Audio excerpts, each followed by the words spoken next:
వైఎస్ఆర్సీపీ రాబోయే ఎన్నికల ఫలితాల్లో ఓటమి చెందుతుంది అనడానికి ఆ పార్టీ అగ్రనేతల మాటలు చేష్టలే నిదర్శనంగా ఉంటున్నాయి. మొన్న ఎన్నికల రోజు సాయంత్రం 6 గంటలకు సజ్జల రామకృష్ణారెడ్డి మాట్లాడుతూ మళ్లీ మేమే గెలుస్తామని అన్నారు. ఆడవారు, వృద్ధులు, యువత పెద్ద ఎత్తున తమకు ఓట్లు వేశారని అవన్నీ తమకే పడ్డాయని అన్నారు. సోమవారం పోలింగ్ ముగియగానే సజ్జల ప్రెస్ మీట్ పెట్టేసి ఈ వ్యాఖ్యలు చేశారు. సీఎం జగన్ ను యువతకు ఐకాన్ గా అభివర్ణిస్తూ వారంతా వైఎస్ఆర్సీపీ వైపే నిలబడ్డారని అన్నారు.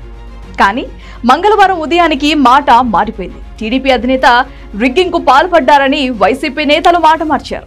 ఇక అప్పటి నుంచి వారి మాటల్లో ఏదో తేడా కొడుతుందని రాజకీయ విశ్లేషకులు చెబుతున్నారు. ఎన్నికల సరళితో గెలుపుపై ధీమా పోయిందన్న అనుమానాలు వ్యక్తమవుతున్నాయి. పోలింగ్ ముగిసి ఒక్కరోజు కూడా గడవక ముందే సజ్జల రామకృష్ణారెడ్డితో పాటు కొందరు మంత్రులు, మాజీ మంత్రులు, సీనియర్ నేతలు, అభ్యర్థులు ఎన్నికల సంఘాన్ని దూషిస్తూ ప్రెస్ మీట్లు పెట్టారు. పోలీసులపైన ఫైర్ అయ్యారు. పోలీస్ వ్యవస్థను చెప్పు చేతుల్లో పెట్టుకున్న వైసీపీ నేతలు ఆ పోలీసులపై విమర్శలు చేశారు. సింహం సింగిల్ గా వస్తుందని బీరాలు పలికిన ఆ నోర్లు ఇప్పుడు సైలెంట్ అయ్యాయి. వైనాట్ 175 అని ఊదరగొట్టి కూటమిని ఎద్దేవా చేస్తూ మాట్లాడారు. జగన్ రెడ్డి పులివెందల పులి అని, మరో సందర్భంలో సింహం సింగిల్ గా రాజకీయాల్లో పోటీ చేస్తుందని మాట్లాడేవారు.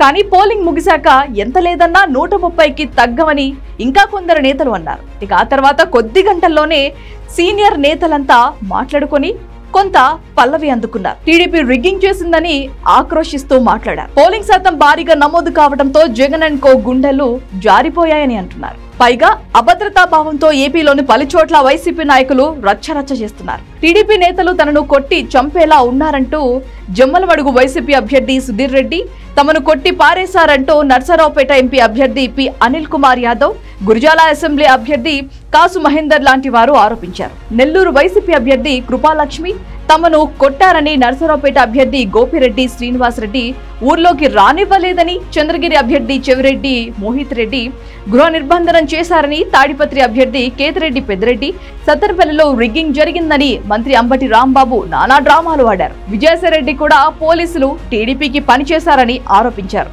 ఈసీ కూడా వైసీపీకి వ్యతిరేకంగా పనిచేసిందని సజ్జలతో పాటు అందరూ అదే మాట మాట్లాడారు.